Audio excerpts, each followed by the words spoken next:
fact that they've been trying strategies and doing things they're uncomfortable with in the North American LCS, and they've clinched the #1 seed with a game to go, just shows how good TSM has been. Yeah, definitely a very strong split for them. A lot less turmoil on social media than we've seen in previous splits. Maybe some more outspoken points from the players, Dyrus recently and things like that, but things that can easily be fixed up as opposed to recent troubles. Now into picks and bans here for Cloud9 versus Team SoloMid. Will TSM be able to keep a bit of a win streak going here? This will make it number 3. So Cloud9 forced to ban away the Lulu. Team Solo has been running that so much for Dyrus. I agree with the Nidalee ban from Cloud9 as well, only because Santorin has been crushing people with Nidalee when he's gotten the chance. Yesterday was insane. Play it. Those spears. Yeah. 5-0-8 yesterday. Play all around. So Shazwani gets taken out as well. Some pretty high-tier junglers getting banned out. Let me see a Rek'Sai coming in this game. Interesting. Cloud9 banned Zed from themselves. Yeah, I was just as baffled as you. That's the mind game people were talking about. And part of the reason that Bjergsen showed his Urgot yesterday was to hopefully draw a Zed ban from Cloud9, because if Hai doesn't play Urgot, and Urgot is a counter matchup to Zed, then Bjergsen can just play Zed because Cloud9's afraid to pick it. Therefore, they don't want to let Bjergsen play Zed. They ban their own Zed from Hai. One of his best champions. The mind games are real. They seem to be calculated from both sides here. As Cloud9 ends with that one. And Morgana is the last one for Team SoloMid here to stop anything from elimination. See what they decide. Yep. We have seen a Zingy towards the Zac quite a few times. Maokai's a good pickup for Cloud9 to start with, and just getting a nice safe tank. I feel like there's nothing more reliable than Cloud9 will first pick Maokai if it is up. That is a true fact of the world. They've played so much Maokai. 4 balls this split. They just love the teleport flank initiations too much, and it's a calling card of Cloud9. When they can find the team fights they want to find, they generally win. And you usually get a strong lane out of balls. He's never behind or just consistent, so he's always going to be able to offer something to the fight. Rek'Sai, there is the Rek'Sai with the Nidalee and Sejuani bans out as we were looking for, but Graves picked up here for Wild Turtle. Yeah. Interesting, so soon as well. Yeah, I think they're just trying to be non-committal with their picks here. Right. They also don't want Sneaky to pick it if I had to guess. The Rek'Sai is interesting. There are 2 jungle bans targeted. Rek'Sai has not been doing well recently in the the Cinderhulk meta here. No yawning. Okay, maybe one. Everyone at home is now going to yawn within the next 15 seconds. I'm sorry. Well, Santorin likes to be pretty physical, so maybe he'll get out and about quite soon. Nautilus, again, what else would it be? This will be play number 4 in a row for elimination coming out. Oh, yeah. I feel like Nautilus may be the strongest support in the game right now in a competitive sense. His CC and level 6 laning is so good. 3 picks in a row for elimination on that. Hi, back to Lissandra. And look at the crowd control they've already built into this team. Yep. They can do strictly damage if they want from the jungle and AD carry. Probably something like Vi and Lucian if I had to guess their last 2 picks, but we shall see.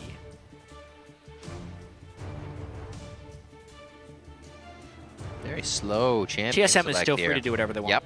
They're a little bit bamboozled here by all the crowd control that Cloud9 has brought, and they want to make sure they can either escape that or match that in team fights.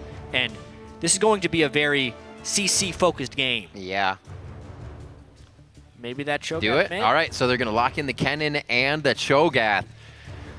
A bit of a tank, at least one now for Team SoloMid to the Maokai Nautilus coming in. Remember, Nautilus won't be huge because that's going to be eliminations on support, but still. Probably. They can still flex true. that if they want. It's just what we would expect. Alessandra's a good pickup for Hai. He's seen some good results on that, but does not get to play it very often. Yeah. Sneaky elimination now to round out AD carry. I wonder here. Lucian's still up for Sneak. Cloud9 can't build a super squishy jungler anymore only because of the Kennen Cho'Gath. They try and dive in on that. They instantly get stunned and eaten. It's a tricky world to be picking into these team comps. There's a lot with all the lockdown that these guys are bringing, it's almost forcing you to bring tankier champions. I wonder if Cloud9 will still pick Squishy and then hope to outplay it. Well, whatever. Lucian is expected. I'm just wondering what Lucian. Meteos' pick is, and it is going to be the Vi. Okay. Lucian Vi. Gonna be that lock-in coming for Cloud9. The good thing is it's all on Charlie, so it's okay. Right? All the picks finalized by Charlie for that team. We'll see what Lustboy decides to lock in here. He can still go Lulu, guys. Lulu's open. Why would he not? Oh, Lulu's banned. You're right. I literally looked right at it and was like, yeah, it's gonna be Lulu. They're not even chanting Soraka for this one. They're chanting do it. Janna, Morgana.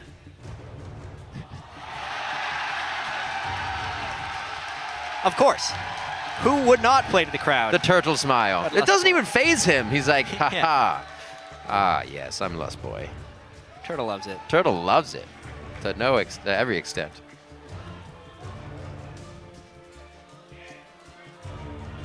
Back to Bard. Only 10 seconds to go here.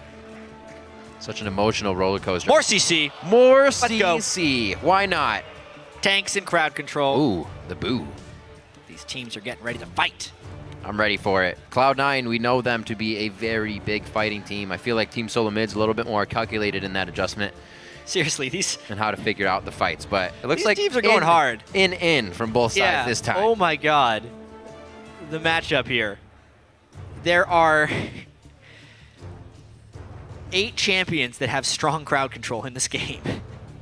That is incredible.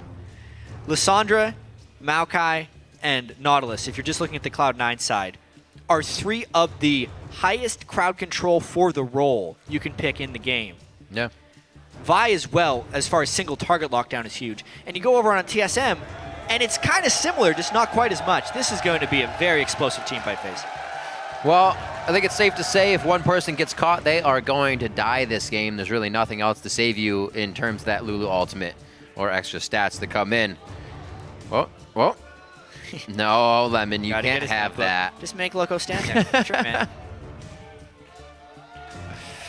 Number 1 versus number 3 right now in the NA LCS standing. So definitely going to be a good match, especially from what we just saw. Yeah, the matchup going back in history, it's been dominated by Cloud9. Yep. But as of late, it looks like TSM has the upper hand. We'll see as the players head into the game. Head over to Twitter and start voting with hashtag C9win or hashtag TSMwin to @LOL Esports. We'll be counting your votes throughout the match as we head into this one.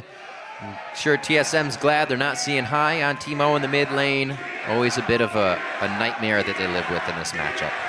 Yeah, big chance coming into this one. And honestly, Riv, I need to be watching this Dyrus game because he's been getting camped so much in the early game. It's just how will he be able to farm? Will TSM help him out? Those are all things I'm looking to see here. Will he play League of Legends today? Balls also shared his thoughts on why his counterpart receives so much early game attention. I definitely think that Darius gets camped because of the way TSM plays. Like, they put a lot of power in their mid and bot side, and Darius plays really aggressive top, so whenever he dies, he doesn't lose that much for the team. Like, he's just a sacrifice. He still gets farm while dying, and they just need him to become big later still. I love that point by Balls as well about Darius being very aggressive despite not getting help.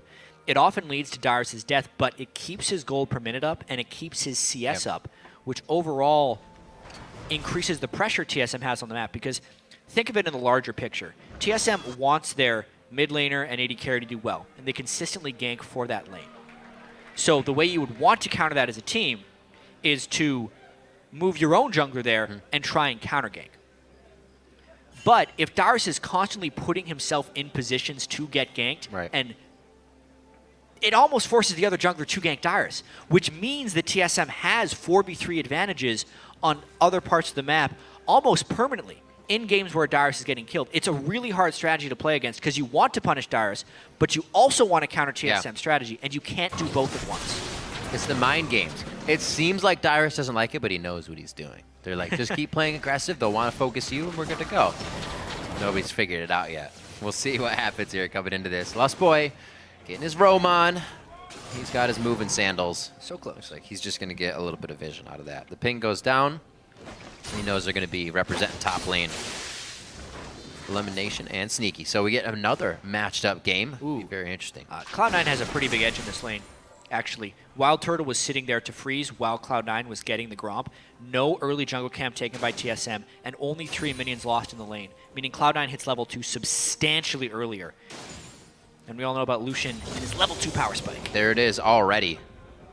5-2 in CS, which means they haven't even gotten the majority of that first wave in. It's going to be tough stuff here for TSM, and I think they will have to adjust this. They're going to take a jungle camp now. Why not just take one later? Because they're going to have to wait for the minion wave to hit the turret anyway. That's actually not that bad. I mean, they get themselves out of lane. You're not in danger of getting level 2'd here. It may take a little bit longer, and you have to play safe and chug the pots for now, but still frozen up. Looks like they'll be able to get the siege wave in. See how Bjergsen does now with High, being able to spit out Qs a little bit more than Urgot was. Yeah. He's not having his fun. Silence is still a really hard thing for Lissandra to deal with.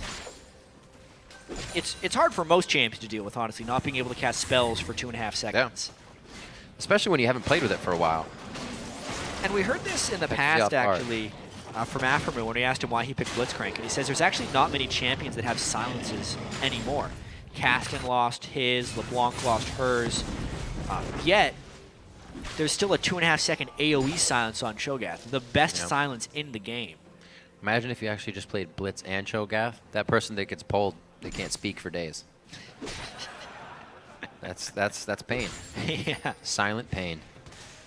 Not too much action in this coming from the junglers just yet. We did see that Santorin had to take early route back down to the bottom side of his jungle as he lost out on the Krugs to the top lane. But we have seen Wild Turtle and Lust Boy staying safe. Eyes now on Dyrus and Balls. Looks like it's going to stay safe here as well. The lane matchups usually make things slower in the early game, but I think Cloud9 can really get an advantage here. Usually they pull out of the laning phase pretty strong. Yeah, and no lane swap here. We'll factor into this. Balls has historically beaten Dyrus in 1v1 matchups. Right. Dyrus used to give, and that was in Cloud9 glory days, right? When Meteos could just gank that lane over and over. But TSM has been playing a whole split of knowing how to get the other guys rolling. Makes this a very fascinating game. It's actually our first game of the NALCS, was Cloud9 versus TSM. So it's been a really long time since we've seen these teams match up. They've had a lot of homework and a lot of time to do that homework. Now they're getting pushed into the turret. Sneaky should be able to clear these up. TSM has done a good job at keeping themselves up in CS as well as they went back to get the Krugs. Yeah, so cool. Like, that was a great call by TSM when they realized they'd missed the early camp to go and take it later. It's not something that you expect a dual lane to do, but the team just rolled with it. Now they're totally fine in that 2v2 lane. Just a ward coming out high, almost actually seeing Santorin on that timing, but he does not get anything. Looks like he's timing the Krugs camp in the top lane. He takes that, and he may just hover up there as Meteos also on the top side of the map here. Yeah, Meteos, the entire jungle clear. He is wanting to power farm as much as possible, just waiting on the respawn of that Gromp. He is power farming on Vi, trying to hit level 6 as quickly as possible. It's really what we've been seeing him do. He did it on Nidalee too, even though easier, but loves his farm. Meteos has been trying to be as gold efficient as possible in the jungle. Santorin trying to get a gank. Zooms right in. The tunnel goes in. Elimination. Big tank. Can he go down here? No, he does not. And Sneaky stays in the front of the fight to trade back a good bit of damage. Yeah, that was a nice chain there by TSM. Leona into the Rek'Sai knockup. C9 had to blow a lot. Yeah, 3 summoners burned for just the ignite of TSM. If they were to do a return gank and then flash to get the crowd control to begin with, even if Cloud9 is playing safe, there's a chance they get that return kill. It'll be a question of whether they can sacrifice that gank time for the farming that Meteos is getting. Yeah, well, it allows him to do even more on TSM's side of the jungle now. Seeing Santorin top, he says, your Gromp is mine. And he might even go deeper here. See if he gets the tunnel as well. Full jungle right here from Meteos. Looks like he did actually take that tunnel out. So giving himself up in vision, but he knows he has enough time to get out. Good counter jungling there. Yeah, it is. By Meteos. Smooth Level 6 moving. already. The same time as his solo lanes. On Vi. He could either go for a gank early on here or just try and solo an objective. Let's see if Dyrus, he will need Dyrus to E aggressively here. Yes. I think. Or he might just go straight for it. Oh, There's nice one. chain. That's going to be the... Oh, man! I was going to say it's tough because 6 is up, but that front end damage. Goodbye. Woo! I mean, that's the combo. That is a... Vault Breaker is the big majority combo. of Vi's damage in team fights, but sometimes it's hard to land. Didn't even have the ult. Yeah, 2 flashes burned for that kill, but it gives Dyrus no way of countering that fight. Lockdown, rooted for the Vault Breaker. Boom. Now he's got his Warrior enchantment 7 minutes into the game. See what happens as well with intentions towards Dragon. It doesn't look like any of the 80, or rather duo lanes are switching back to bottom yet. Still going to be top lane priority. And Dyrus will not blow teleport to get back to lane here, so he keeps that up, and Balls is just about to have his back. 70 to 58 here. Bjergsen doing a great job. I do have to mention there, that success gank by Cloud9 can actually be a bit of a TSM misplay. Meteos smited the Wolves of TSM, which puts the spirit in their jungle, and Santorin was seen by that. What he didn't relay was that means Vi is on that side of the map and could potentially be waiting bottom. Yeah. So there was a fairly telegraphed idea of where Meteos would be, and Dyrus was still pushed up in lane regardless with all the chain crowd control. Still playing so aggressive, Yeah. still forward, trying to get kills, and he's the focus. Kind of playing out as we expected here for him. He keeps it safe. LCS is 61 to 59, and he's still getting his gold. Tried and true to his top lane. Now on the bottom side. Remember that ult is still up for Meteos. It was not used last time. Dyrus still has flash. He also feels like it's a little too quiet in the bottom lane. Yeah, I actually wouldn't return gank Dyrus because that was a gank that killed without burning a summoner spell. Plus Cloud9 Right. doesn't have the summoner spells this time. You almost want to go into other lanes. You saw Dyrus play safe. His Balls backed up on that one, changing his play style a bit, so it would be even harder. Trailblazer finished up by Meteos. Santorin looking to get himself finished up quite soon here. Yeah, Santorin's spending a lot of time in this top lane. Such aggressive positioning. Oh, the this sweeper boards. misses the ward. That is going to be an even bigger time waster here. How can Cloud9 play around this one to not get ganked? Lemon, he was in a position to get ganked anyway! Sneaky could try to get out. The summoners are down from the last one, and the anchor toss doesn't hit. I guess they just didn't take into consideration that it could have been that quick. They knew his flash was down, and the trading of crowd control was going to be too easy for TSM right there. Oh man, misplay there by Lemon Nation, and TSM trusting their ability to lock down a target. Good kill there, good ult by Lost Boy, and nice flash follow by Santorin, but a mistake by Lemon Nation. Yep. Picked up Dragon for it with a little bit of that pressure top, even though Void Rush was used by Santorin to get back down towards bottom. So It's that balance of trying to keep someone interested and not tipping off that you have seen them with the ward. So Lemon was hoping he could escape there, and they were trying to buy time for Meteos to take the Dragon, but they just a little bit too dangerous. Should have been TSM. back in the turret. 63% of the vote. Ooh, it's moving. Cloud9 coming back strong. Keep the votes coming. Teams love to know that you care. See how much the teams can put now forth through this game. 1-to-1 only in kills. Don't expect this one to really catapult off in anybody's favor soon. It's going to be very back and forth here in the early part of the game, especially since we have now, it looks like to be Rod of Ages charging up in the mid laners. They're going to have a bit of a lull in power. Yeah. Definite wait time for Cloud9. Really a bunch of items that will turn on later. Avarice Blade, Double Roa on that team. Meteos still just trying to farm. He's going damage Vi once again, which will be cool to see. I also wholly agree with Freak yesterday in that Rylai's is just not the item I like to see on Kennen. You want that Zanya's. It's so quick. He might be going Abyssal actually against double AP. Could do that as well. Right here. That's another pretty good item rush on Kennen. Giving you some of the defensive characteristics of Rylai's while still being an aggressive buy. Always scary to prevent that Zanya's. We'll see if it works out for him though. The team fight, if it's big enough, really is just going to shut one team or the other down, so it may not have time to even Zanya's in it. Meteos keeping up on crab control here as he re-enters the jungle of Team SoloMid. Looks like he's got a welcome mat on that side of the jungle for himself here. But Dyrus throwing down a ward right quick. Actually sees Meteos trying to get in for a sneaky TSM gank. very clearly trying to shut down Sneaky. Sneaky! Get Wild Turtle going here. They know his flash is down. It's going to be tough. Oh, no way! He just dodged everything. He can actually stay alive here. The Ignite's ticking, but so is his potion. Sneaky stays alive. Lemon Nation's going to be there as well. Holy fancy feet. You got to be kidding me. Everybody burning summoners right there. Balls' teleport does not come in. I believe Darius would have had to stop that one, but man, TSM does not get a kill off of some sick jukes there by Sneaky's Lucian. Wow. Damn. Yeah. That was awesome. Great plays to keep things tight within this game right now. The Void Rush comes out. Not going to be a play, just a farm alarm for Santorin. You need to quiet down for a second here. That was intense. Yeah, Darius did in fact cancel the Ball's teleport there. Thank goodness, because with the depth of that TSM dive, they would have been done for if Maokai made it back into that one. Amazing that Sneaky and Lemon Nation could stay alive through all of that gank pressure. That's one of those ones where the bait worked out, where they knew and they tried to bait it out to the last second, and then it worked.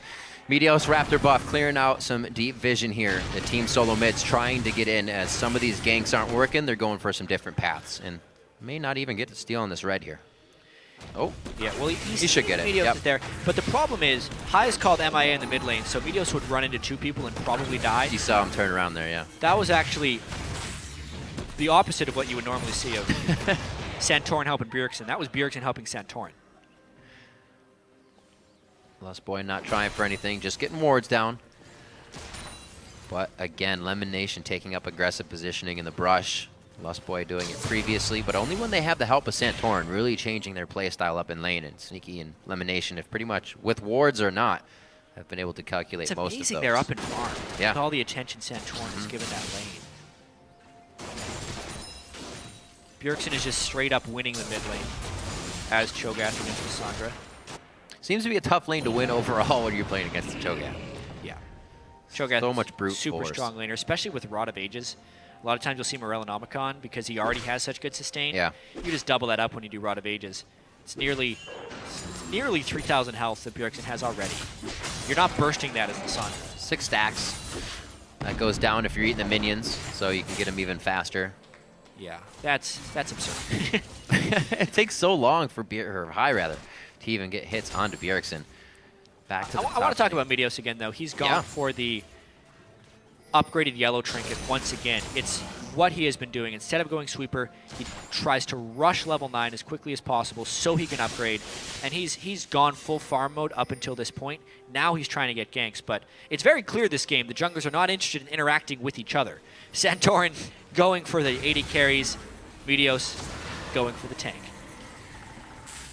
Once again, towards the top side. If this is not a telegraph that they want your turret, I don't know what is. Lust Boy is behind the turret. I wonder if he has backup.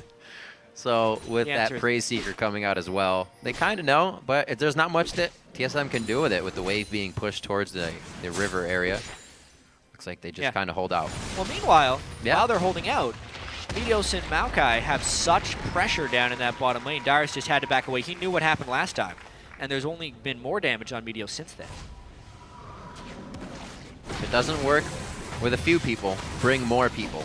Just continue to bring people.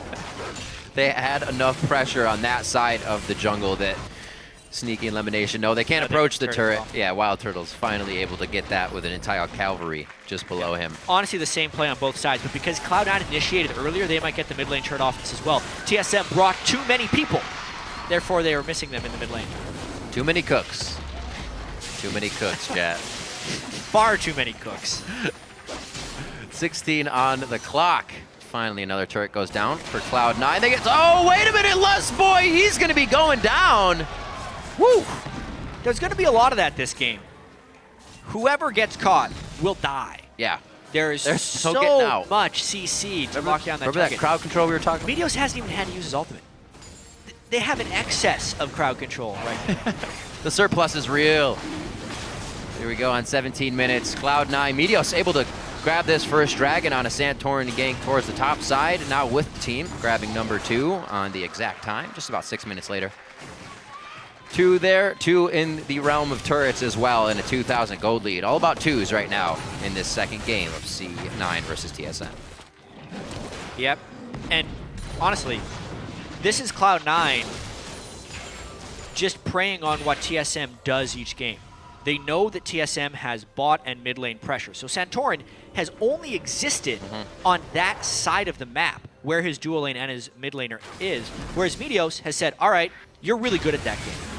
So he is actually going to be the one to camp Darius. And instead of killing Darius over and over again, he's just tried to be as efficient as possible on that side of the map, farming his jungle, farming Santorin's jungle, and taking the dragons plus the turret pressure. And because of that, Cloud9 has been able to pull ahead. They are more efficiently playing the focus one lane game. And since they knew they were never going to run into TSM on that side, since TSM's strategy of being on that one side of the map is so telegraphed, they could kind of take a few risks. Meteos didn't have to buy wards to get that setup going.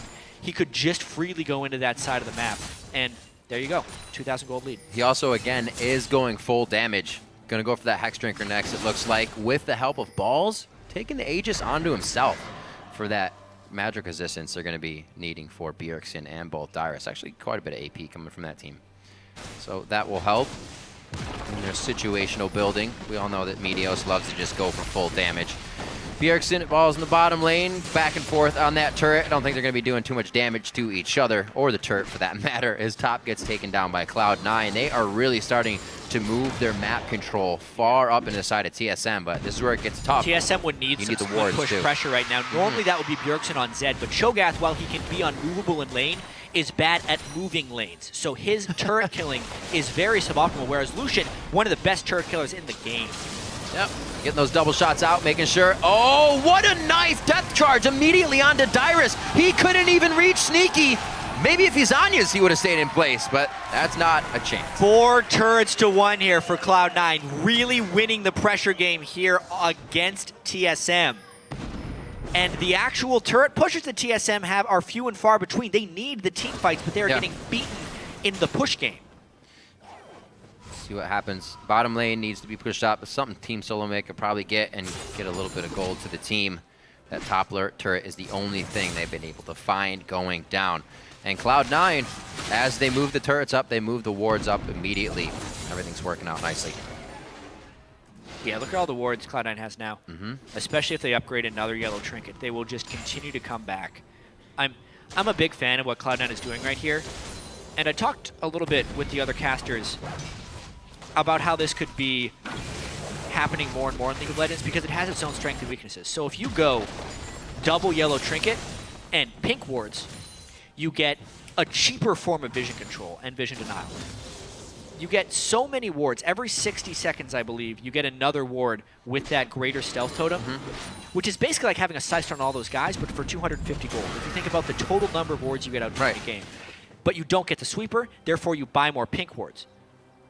If you look at the other side, what TSM usually does, double sightstone plus multiple sweepers.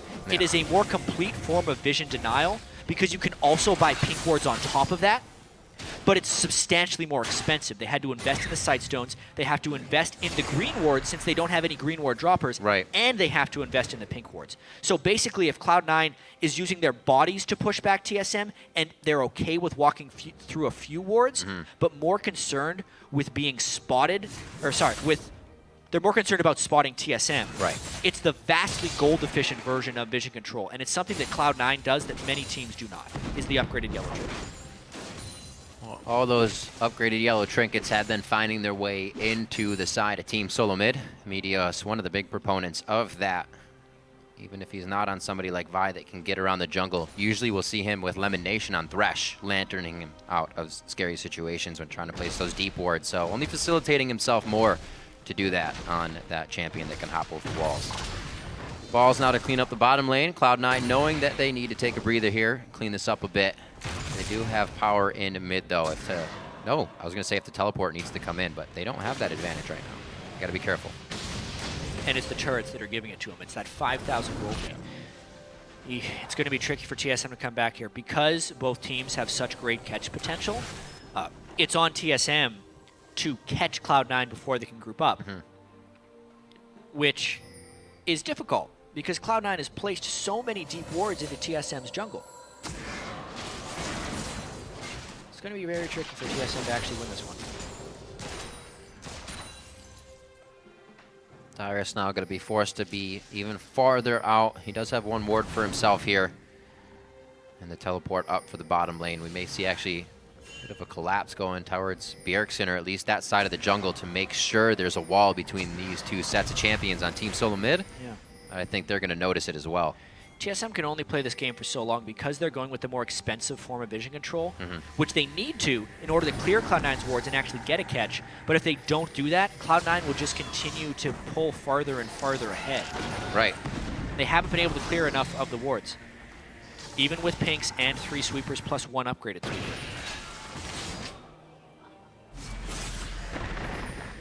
Oh, jeez. That's a great rupture, though. High getting caught completely. He didn't even get to do anything through this game. He's probably going to be calling shots for the team now from that death area, but hopefully they can get the right calls for themselves as well. Not a lot of damage to come out on Santorin and Wild Turtle. Sneaky's got too many targets, and Cloud9 walked completely into Team SoloMid for a fight. Bjergsen made the play. High was too far up in the lane, did not respect the Cho'Gath engagement range. It had nothing to do with vision control. It just had to do with rupture and silence. Yeah, that's what TSM needed to do, but it was unexpected to happen in that fashion. No vision, the 2.5-second silence coming in huge because High could not ult himself to keep himself alive. Dyrus wasn't even there. He was split pushing a lane when that happened. Dyrus just wants to play too. He'll be back in the fights. He teleported in after the rupture play. Oh no. So he did end up picking up, the 1 kill. Well, this really helps. This is going to be an even bigger spike now if they're able to drop the outer turrets. More gold coming in from the fight. And look, he's not a small champion. You can see him coming. I mean, it was a great rupture by Bjergsen. Wow. It was. High was like, oh, I'll dodge this and claw out. He's thinking to himself. Couldn't quite get there. No. And then Dyrus did TP in at the end. Picks up the kill on elimination. Helps him get back into the game as well because he needs Zanya's. Oh, man. A pressure move. They know TSM has been so focused on clearing vision from the Dragon, they don't have vision here. Santorin, he's going to see him moving around in there. He just saw him moving around in there. Got to try and steal. He goes in. Desperation. Oh, he got Santorin it! got the Baron along with the collateral damage from Wild Turtle over the wall. Actually, it's just Santorin. There's no assist there to be had. The plays from Santorin to halt Cloud9. Meteos had that. In the bag. He did. At the same time, You can even capitalize with your team's burst to make sure it's good. I mean, at the same time, remember yesterday, Meteos stole a dragon from a Nunu. That's true. So this is the Smite God. Where's it at? Where's getting it at? revenge on Meteos. 820 gone. 820. He just hit it. No, like that's not on Meteos. No. If it goes from 820 to 0 in a frame, Smite at the moment, even though he's level 12, is only doing 720 damage. If all the damage hit at the same time, like that's not anything. Santorin literally smited along with a bunch of other damage. Luckily. But very well. Very well indeed. Gotta pick your number. This is going to be huge for Team SoloMid now. They have the waves to be pushing up.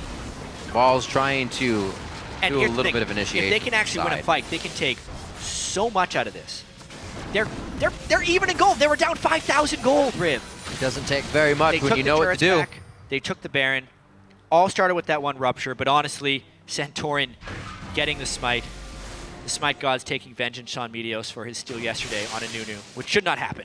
Well, it happened probably 10 minutes earlier. That's just about the same thing we saw from the Counter Logic versus TSM game.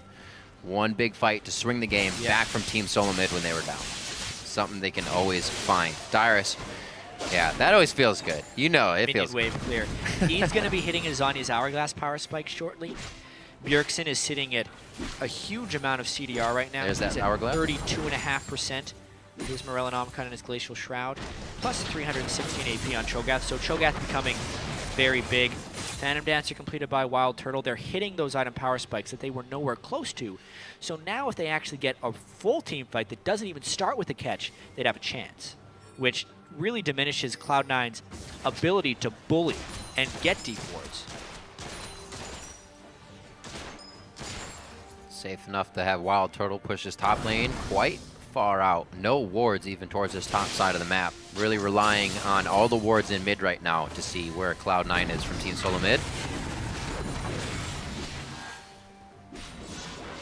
What a change in the game. You can see some lone wards that Cloud9 placed just dying out at TSM's red. That was just their area a few Total minutes momentum ago. swing. Everything off of Bjergsen's Completely. rupture onto high in the mid lane. It gave TSM the confidence to make those plays. Then Cloud9 tried to get the Baron, which was honestly not that bad of a call. The call was not stopping Baron when Santorin had spotted him. They should have focused him down first. But now, the pressure from TSM and the threat of the initiation, if one of those ruptures lands, there's a chance they follow that up. Oh, Lemon. Oh, buddy. Little tank on tank. Not going to have much of initiation out of that one. The poke from Dyrus hit pretty good. Not getting too much from anybody else. Some Prey Seekers from Santorin. Not really going to chunk anybody down, though. Here's the damage onto the turret as Cloud9 tried to contest immediately, and it looks like they will. Any bit of fight they can get, they're going to take it. There's so much anticipation. There's so many spells that could start a fight. I'm just ready for it to happen right away. Normally, it's just the one Lysandre Claw. So you're like, all right. Oh, here it is. But now it's Lysandre Claw. It's a Maokai sapling. It's Vi charging a Vault Breaker. It's Nautilus landing a hook.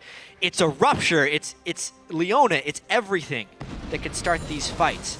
And speaking of team fights, this is another game that Cloud9, 3 in a row now, where they've had an early game lead. Yep. And it falls away in the mid game. I asked them about this yesterday. I asked Lemon Nation in the interview post game, why does this keep happening? And he said it's mainly due to their team fight. Cloud9's team fighting is just not as good as it has been in past years. It used to be if Cloud9 had that early game lead, the game was over because they were the best at team fighting. But that's died off here. TSM appears to be the best at team fighting in the North American LCS, and it's showing here. It's different to see that kind of change, especially from a team that is winning all the time. But you'll hear from teams that when you're winning all the time, if you do start losing, sometimes that's the hardest point to come back in because it's really hard to find where that problem lies. Communication is usually in the fights from high.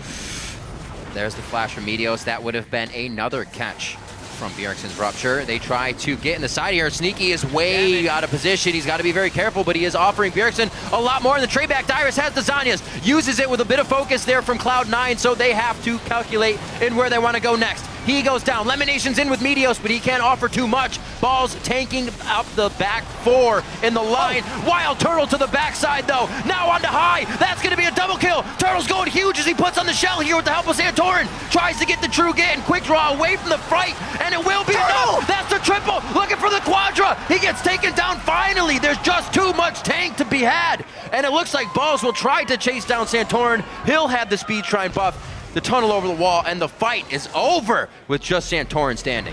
Those are the kind of team fights we want to see when both these teams bring so much initiation. Two Titans clashing against each other, and that was two good team fighting teams battling. Cloud9 has been struggling in the past. That was a good team fight there by Cloud9. From Sneaky's positioning to the flank that Cloud9 threw in behind, from the very start of it even. That was scary at first. Bjergsen is the one who starts this fight. By being in that spot, it's go time. Dyrus tries to zone out the squishy targets from Cloud9. He takes High and Sneaky out of the fight, but Sneaky cannot fall at the very start. And now it's tank line versus tank line. There's too much going on in this fight to describe exactly the good choices being made. But from an 80 carry perspective, Wild Turtle remains safe from the flank, which is why Balls had pulled to one side of the fight. He then remains on the backsides at the end of the fight. Understands his damage. He switches targets as soon as something killable comes into the fight, and he maximizes the value in that team fight. Even though he goes down, he maximized that team fight. Both 80 carries fed now, both teams still close, and both teams ready to fight again. TP onto the tunnel of Santorin. Dyrus will not be able to get himself in. His flash is down, so a bit of initiation there. Looks like Zanya's, or at least his Zanya, is up, and all the other actives are ready for the next fight. I am loving this game right now. 8-6, 500 gold separates these two teams. TSM is still clawing back into this one. Cloud9's found a little bit more ground now. They're back out on the map after being pushed into their own turrets here, but neither team giving up and has a very good chance to still take this game on either side. And I think the last fight. Oh no! After all that, you have to be kidding. That's what starts off the next fight, and TSM, they can't contest this. They may be able to contest the Baron, but it is just to the Cloud9 wouldn't go. The key to these fights will be AD carry lockdown, and they find Wild Turtle. Is it enough chase, though? The anchor toss hits him! What a throw from Lemon Nation! Dyrus is in, but everybody says, we have to leave you out to dry. TSM leaves him. Santorin and Bjergsen now running back. Maybe they can get some ruptures over the wall. Maybe Santorin with another Godsteal here. It's gonna have to be something. Cloud9 learned their lesson last fight. Kill Wild Turtle. There are so many things that can click on him and kill him, and they use them this fight. Nautilus Assault at the start when they were killing Lustboy, Viol next, and then they just kept clicking on him. So they finished him off pretty easily. No Baron steal this time. Santorin instead tries to trade for the Dragon. He will be able to do that. Cloud9, I'd say, is back in control. Little wishy-washy. Some things not meant to happen, but they have pulled it back into their favor. TSM is playing one hell of a game of defense here. And this is really the only thing that's causing this game to go either way, is big mistakes. The Baron was up. Lustboy should have been behind, should have been closer to Bjergsen. Then when they jumped on him, they could have landed and comboed into a rupture. And then here, TSM really overstaying. Wild Turtle doesn't respect the vibe. Absolutely. Max range Vault Breaker into an ult just to close enough. And the perfect anchor toss there from Lemon Nation seals the deal. Dyrus tried to protect, but they needed to turn tail and run away. Ends up just giving them another kill. See where they decide to go. We won't get much split pushing out of this game with the death balls running around here. So right up the middle, may the train go here from Cloud9. See if TSM can stop it in the tracks. 33 minutes in, we're going to start going into the late game on this one. We'll get some more item spikes coming out. Another, actually, Abyssal Scepter that's been built out throughout time here, along with the Frozen Heart on Bjergsen, so he can help resist a bit of this high damage and Balls. Yeah, I mean, Balls is so fed right now. Big boy. 5-0-5 Maokai. That is the result of repeated ganks from Meteos and TSM not focusing on enemy top laner control, as well as giving Balls his most favored pick. Yeah. I mean, yeah, you can say that Rumble is his favorite champion, but his most effective champion recently is Maokai. And it fits with Cloud9's ability to target select and go. They have it all in this team. Cloud9, this is as close to an ideal team comp they can get this year as possible. A lot of control, damage dealers on their top performing members, Meteos and Sneaky. And now they have a Baron buff. And high on control initiator. On somebody that can go in, something he's been verbal about wanting to do on his champions. And Sandra, she can go in. Another turret goes down. It's just the bottom one here. And C9, with what wave control they've had here, are able to go for it right away. They don't have too much control towards the top side of the map, but the fun will be down here for the next few minutes, especially up towards the inhibitor. Nice rupture, but you can see with all the magic resist now and no Void Staff onto Bjergsen, or really any magic penetration outside of Abyssal Scepter, it's not threatening rupture anymore.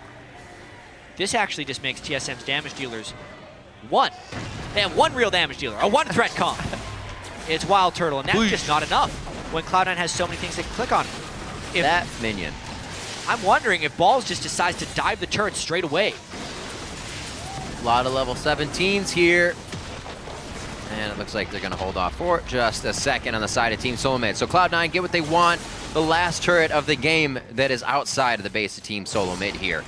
And from here, it might actually be difficult once they approach the inhibitor turrets. Of course, we have to remind everyone a Cloud9 win here puts them at 12 wins on the year, meaning if COG loses at the end of the day, that would force a tie for second place. And that all-important first-round bye. Santorin. Mobile little void monster there. All right, Dyrus going to get a push out on top lane. Teleports up. This is going to be nice. All right. See how far he goes after this. He's not going to have vision of any minions. Looking at his wave line, you can tell where the one coming at him is, and he knows it's too far to pursue. Heads back into the jungle with the rest of his team. What would be the easiest route now for Cloud9 to approach the next inhibitor? Is it going to be one of the outside ones, or do they just drive straight up the middle? It's really tricky, actually, because they have no Baron buff. All right. And for as tanky as Balls' Maokai is, Nexus turrets and inhibitor turrets don't care.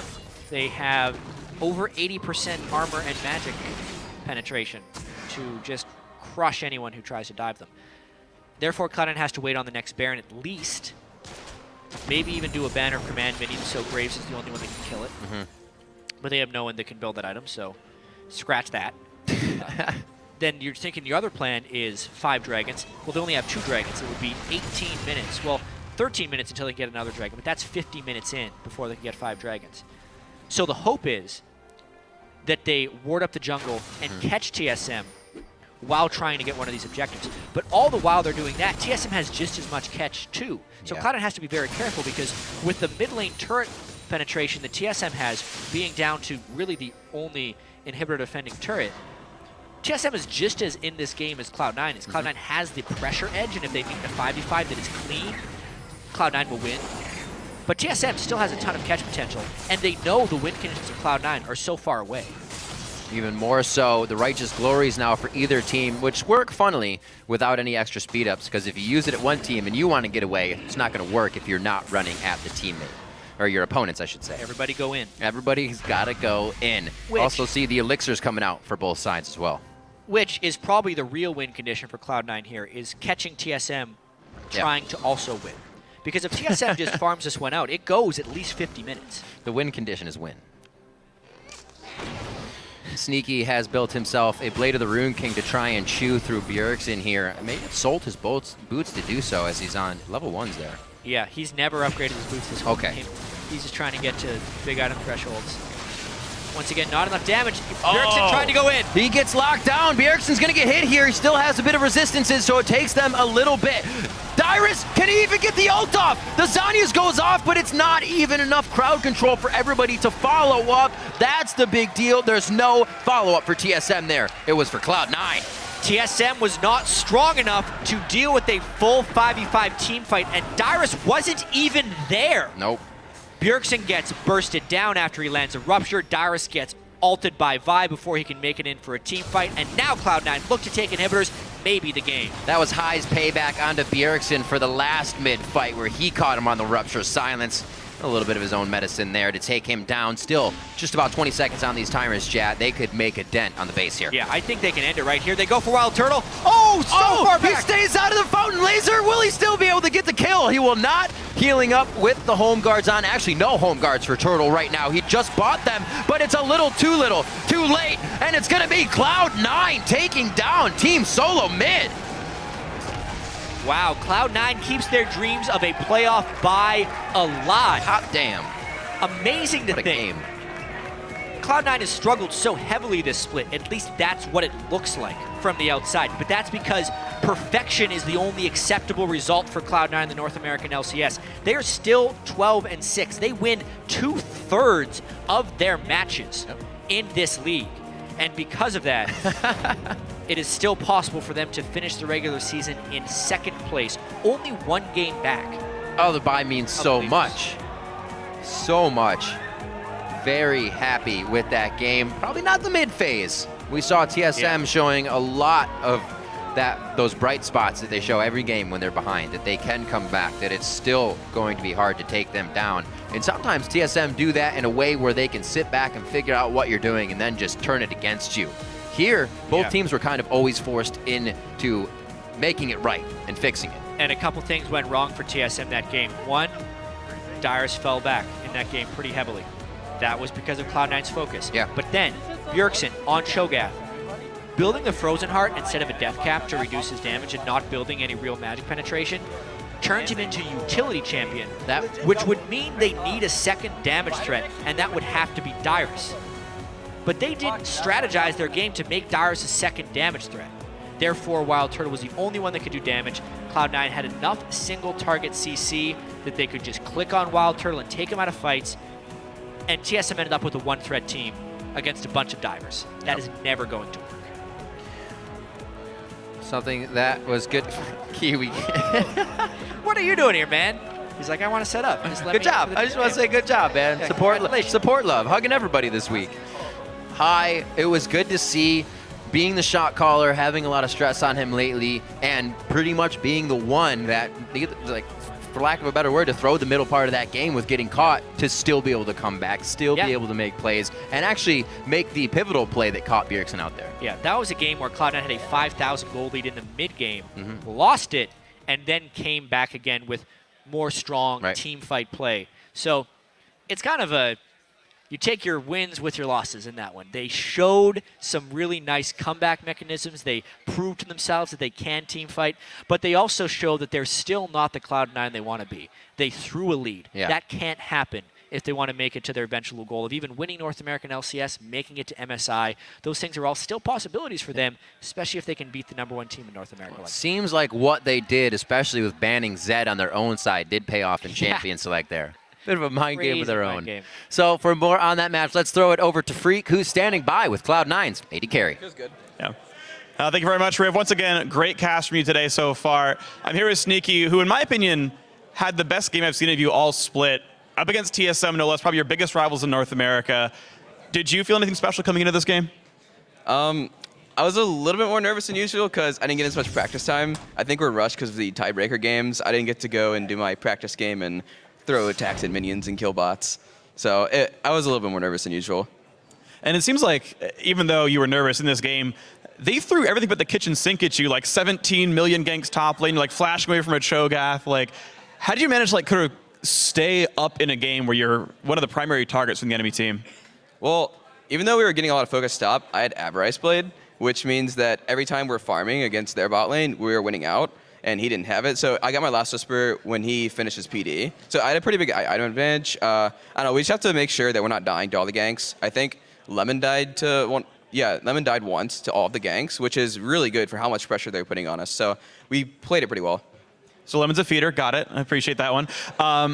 So coming into this one now, you're 12-6 end of the season. If Impulse beats CLG, you have a tiebreaker for a bye into the playoffs for #2 seed at the end of the regular season. How do you feel, one, about the Impulse CLG match, and then if Impulse wins, you versus CLG at the end of the day?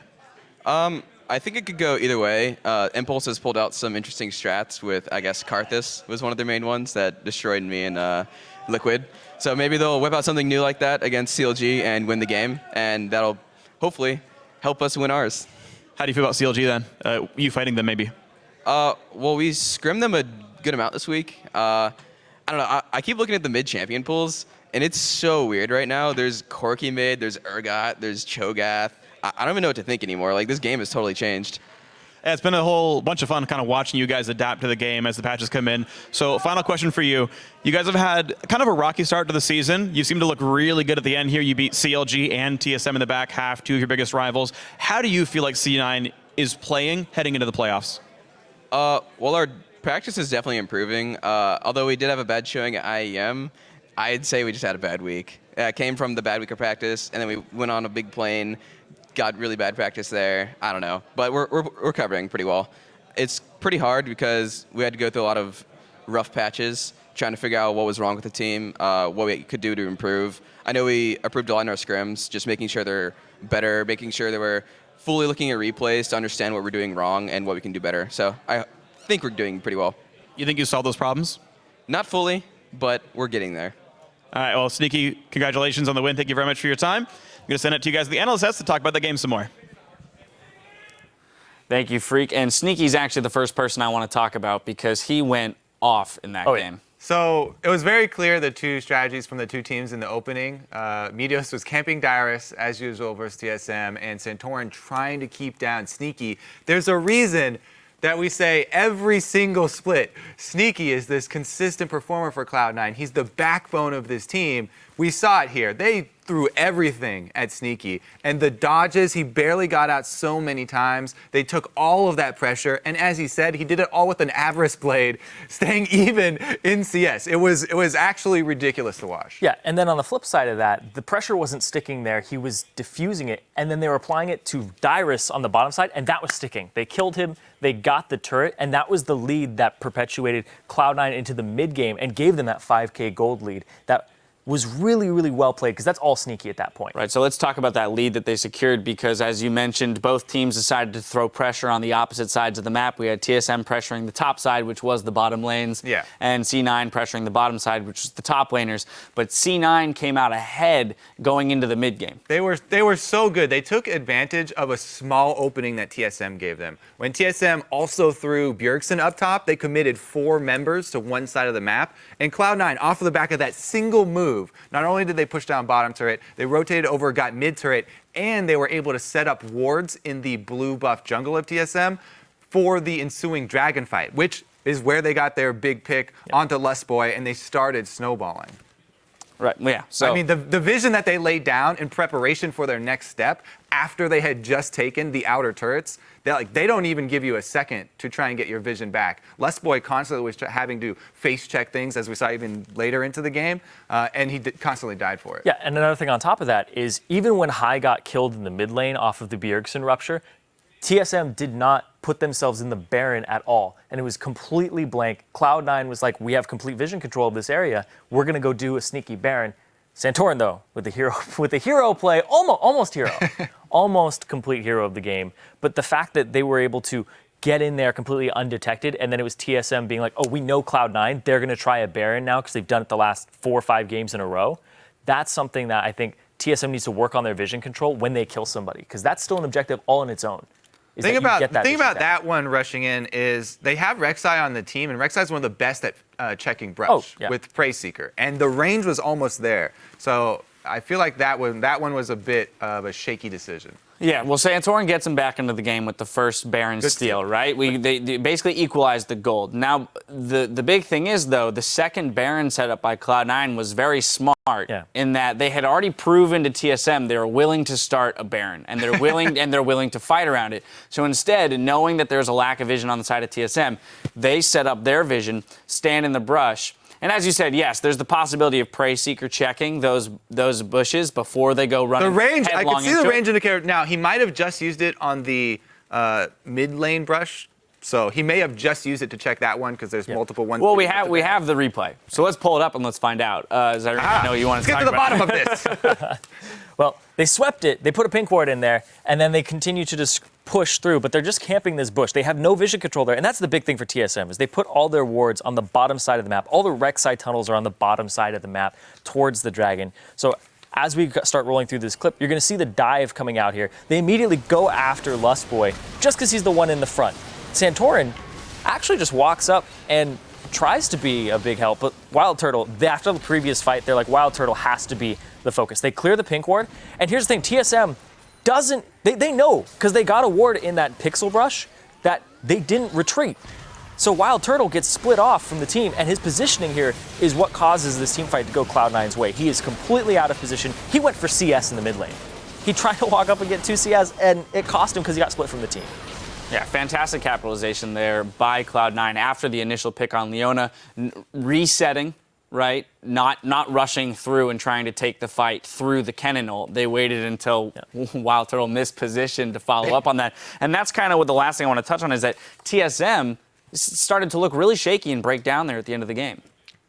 Well, if you just ended on that one too, that was a really poor positioning choice from Turtle, but also the thing you're referring to is the last fight. They decided to start this fight, Bjergsen walking up when they didn't have Dyrus there. Yeah. That was a 4-man engage from TSM while they're behind. The teleport channel is a lifetime.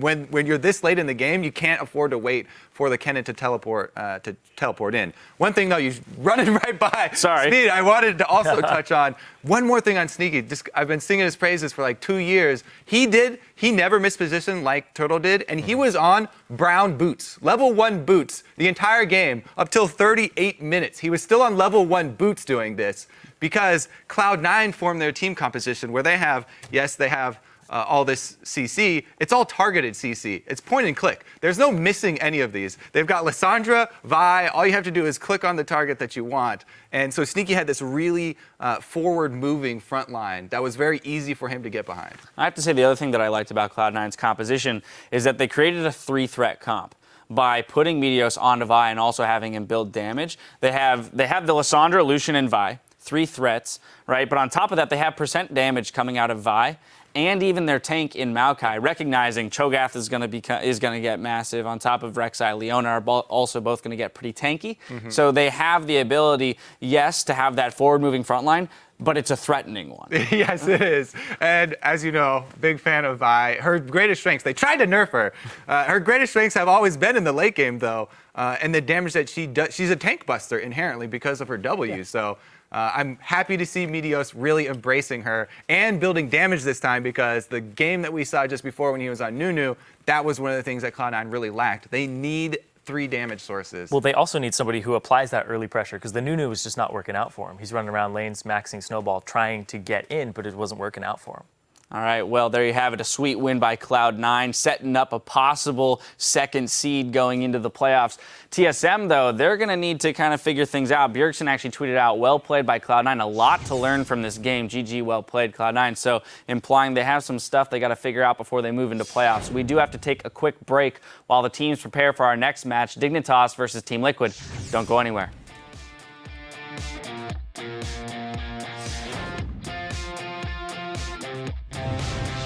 These mechanics are out of this world. He did not really shoot you. That's what No, caused he it. didn't. You know, Def can consistently dodge the Lucian Q. Ooh, Def is your god. Wow. Oh, no way! He just dodged everything! He can actually stay alive here! The Ignite's ticking, but so is his potion! Sneaky stays alive! I'm coming. We look for the steal. I get all at the same time. I get all at the same time. I got it. Nice. I flash still. They come into us. Just run. You get that. Good job. Turtle's going huge as he puts on the shell here with the help of Santorin. Tries to get the true get and quick draw away from the fight, and it will be enough. That's a triple. He gets locked down. Bjergsen's going to get hit here. He still has a bit of resistances, so it takes them a little bit. Dyrus, can he even get the ult off? It's going to be Cloud9